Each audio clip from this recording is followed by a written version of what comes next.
The Chinese Communist Party, for decades and decades with impunity, have been exploiting U.S. visa systems and other programs that we've been using with academic institutions. They've been doing it to advance the Communist Chinese Party. They've been doing it to advance espionage and steal our intellectual property. So the Trump administration is trying to crack down on Chinese student visa holders. Secretary of State Marco Rubio says the State Department will begin to aggressively revoke visas of any students connected to the Chinese Communist Party and will ramp up vetting of new visa applicants.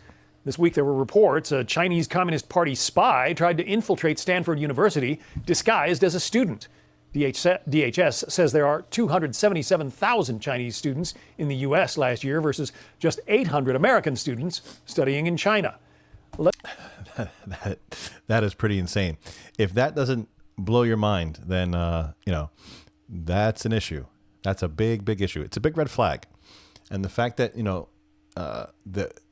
obviously we want people to come here, we want people to learn, but we kind of don't we want to kind of keep some of that knowledge base here?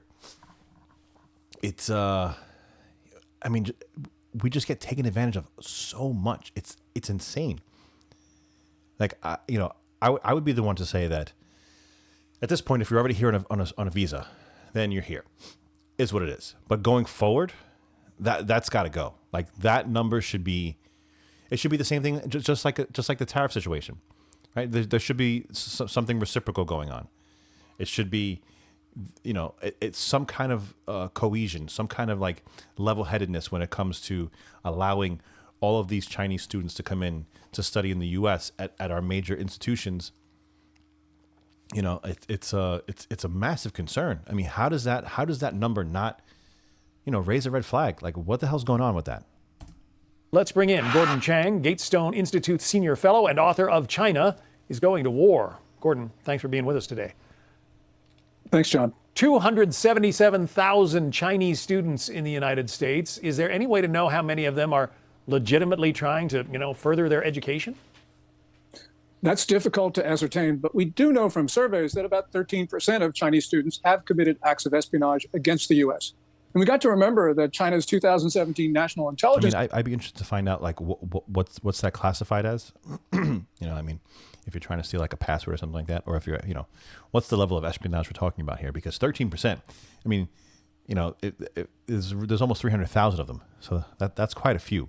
And then I want to know what happens to them after that's found out, right? I'm hoping that their visa is immediately, revoked and they're removed from the country. I would say a deportation order has to be put into effect.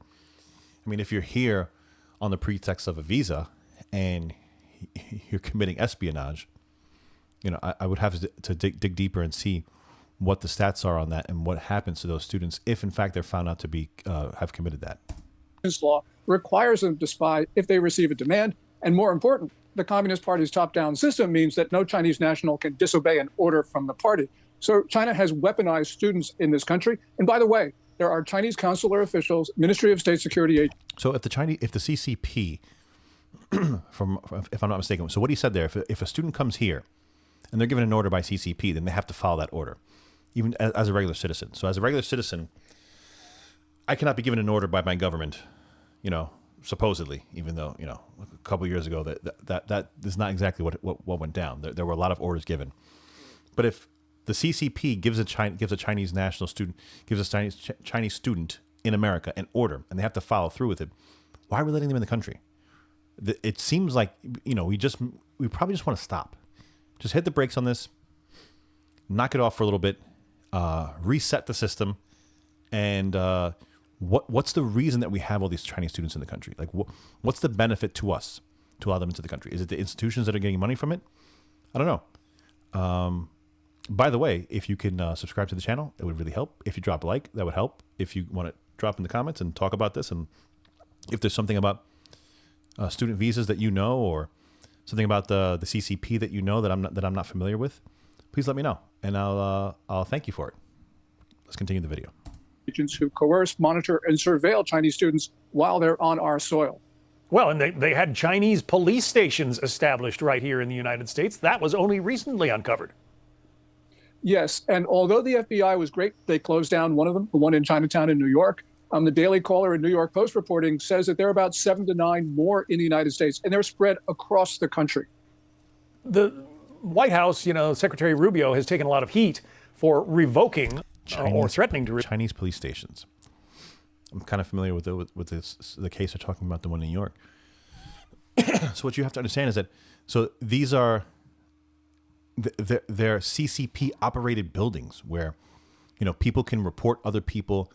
People get in trouble and reported back to the government that they're doing nefarious things in terms of bad things that are against the CCP.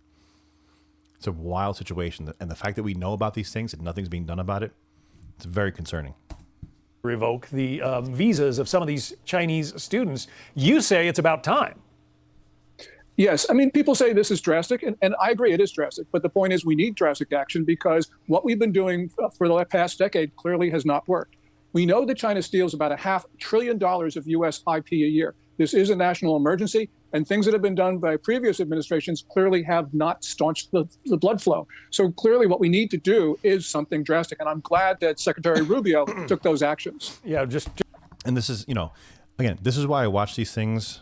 I haven't seen this yet, so I watch it with a fresh set of eyes. Prior to this exchange, I was of the mindset that if you're here on a student visa, you should be allowed to continue. It's a contract that you made with us. Let's keep our word.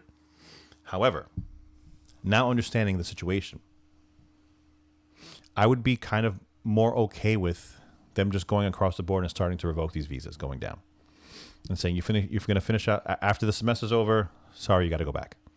And call it a day.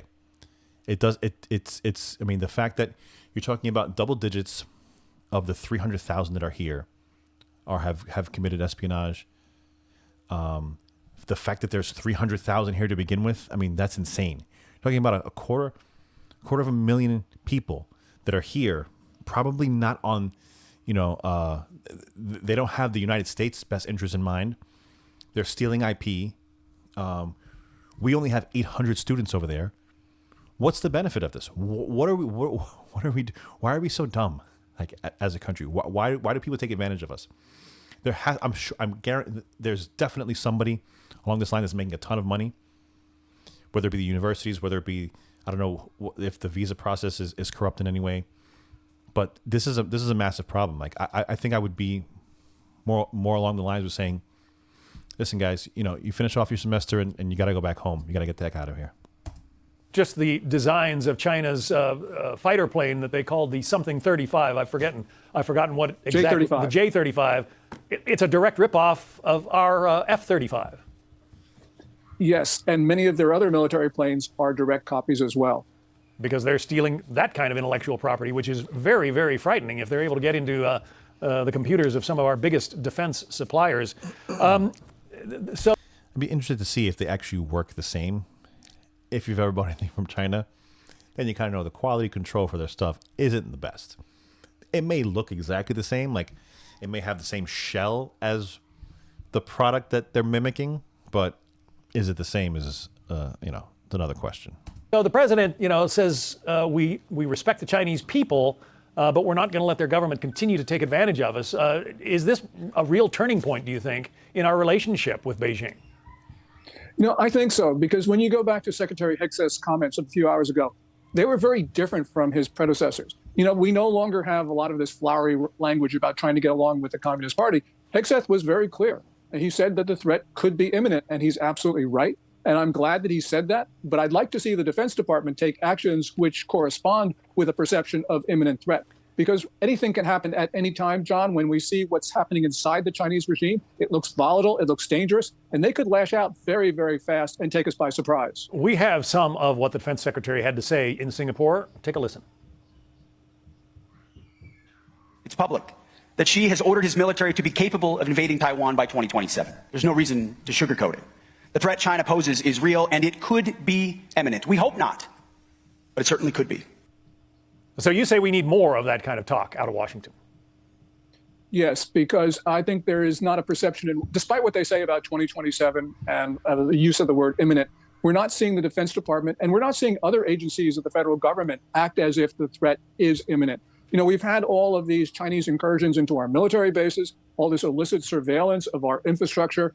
It's clearly that they're planning to strike. They're looking at our patterns, they're studying our vulnerabilities, and that means we're going to be hit on our own soil. So there's all sorts of things that we need to take care of right away, and we need a better sense of a more sense of urgency in what we do. And some of that spying that you refer to is done by Chinese university students studying here in the United States. Circling all the way Gordon back Chang. A around. lot of it is, John. All right. Circling back around, it seems to be like a big problem. It's a big problem. I mean, if we want to deal with the trade situation and get on good terms economically, hopefully, that could definitely help. I think the economic ties that we form will help us in the political sphere, in trying to in foreign affairs, in diplomacy. I think it's probably the biggest factor is having close economic ties.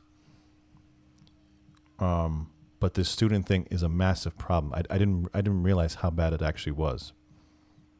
It's pretty concerning. I mean, I'm going to do a little bit more of a deep dive and see what else is going on. But guys, thanks a lot for joining me.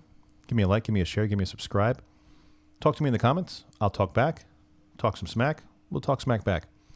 We'll get on it. Guys, thanks a lot for coming out. We'll come see me in the next video. Thanks a lot. Bye.